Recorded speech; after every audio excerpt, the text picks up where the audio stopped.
Hi, this is Brian Forrester, and today we're going to be looking at megalithic evidence at Mitla, located in Oaxaca in Mexico.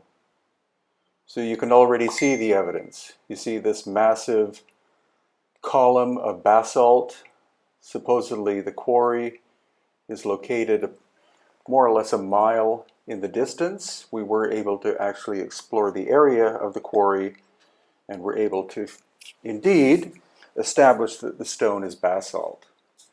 Now, this is going to be in contrast with the other types of construction that we're going to look at. Again, another large basalt column.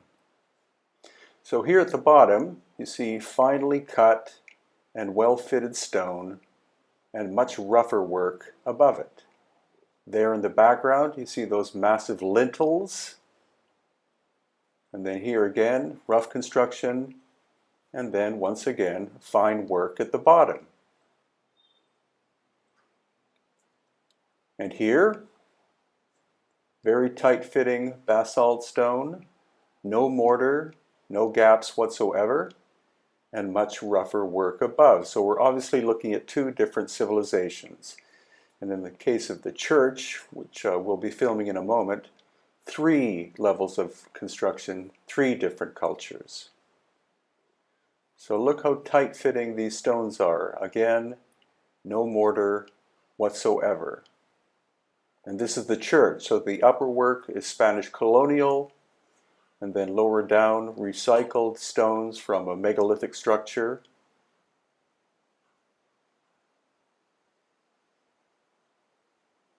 And here you see a very nicely shaped basalt stone, more or less rubble above.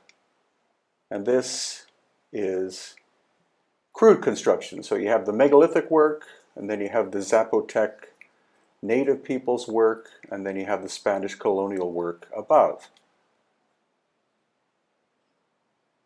So here, the rough construction of the colonial and Zapotec people, and then the reinstalling of these very large lintels or beams, in this case weighing at least 6 tons. Now some people are going to say that the finest work would be the beams and that would be the last level of construction, but likely not true. It is possible that even with a 6-ton beam, and you don't have to be that sophisticated, that you could pry up one end, put some rubble and stone below, then gently raise the other side a little bit and almost do like a seesaw fashion to build the wall up, having the recycled beam in the place you want it at the very end.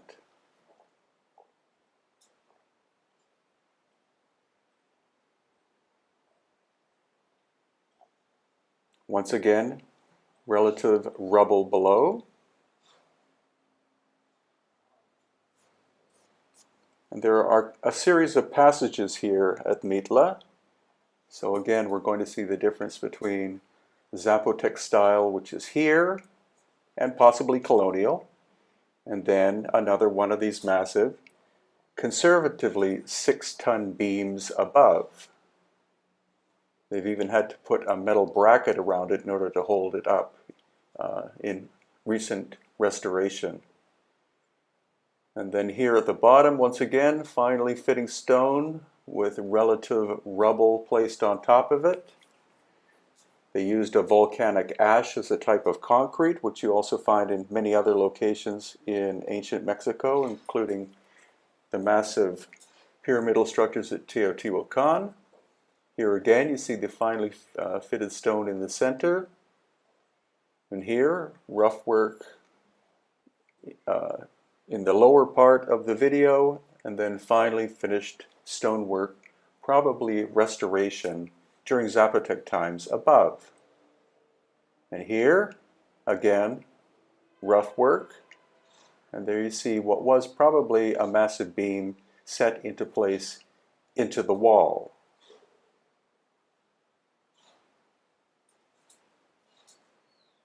Another one of these columns. This is a relatively short one compared to the others we have been looking at and will be. And then here, finely shaped stone on the bottom and rough on top.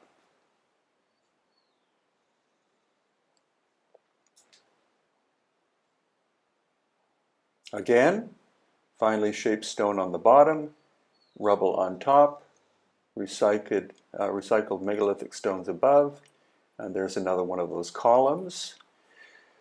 And this is one of the largest of the beams that we found. I would estimate that this weighs between 10 and 11 tons, and it either fell down or was being placed or being put into place by the Zapotecs. Then here, look at the left-hand side of the building as compared to the right.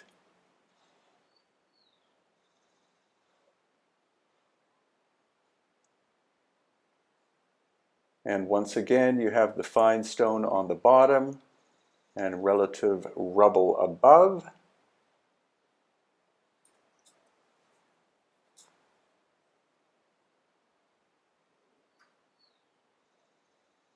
And now we're going up a staircase.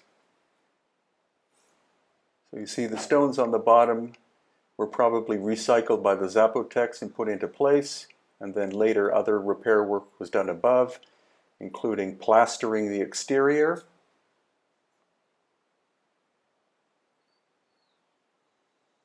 Some more very fine stonework in the video at this point. And look at the doorway as we go through. A massive beam or lintel across the top, and two very fine vertical stones.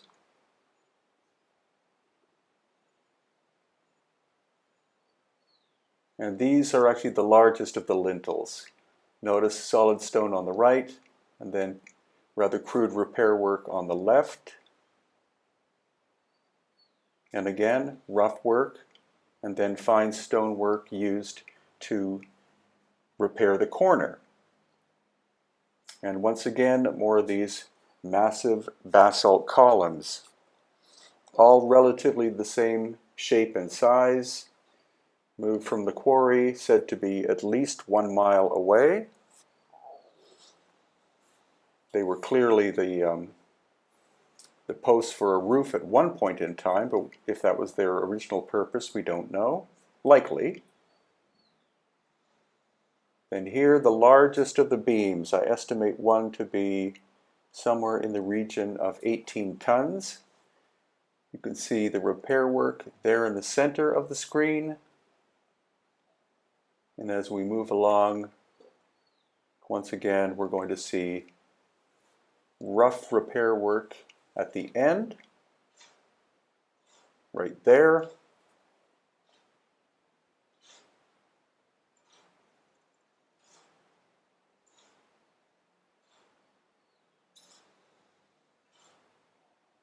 And here, some fine stonework recycled during Zapotec or colonial times.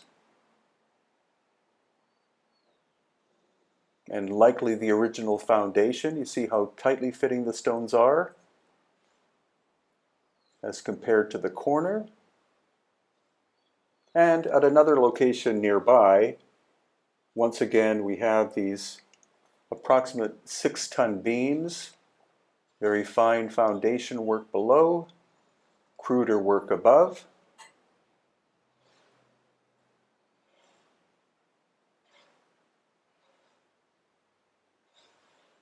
And here again, the giant beams put back into place, or put into place likely by the Zapotecs on top of their rougher wall work.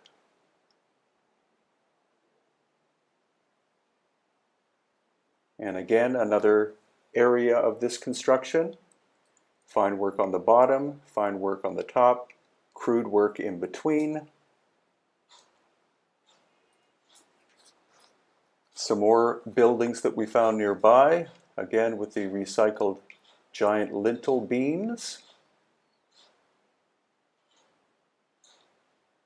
And then a final look at the difference between the rougher work on the bottom and the fine beams on top. Again, it is possible that the Zapotecs obviously found these giant beams somewhere, maybe on location or at a nearby location, and then were able to build their wall by gradually raising one end, then the other end, maybe even an inch at a time, like in a seesaw fashion, building their wall until the beams were up to the height they wanted them.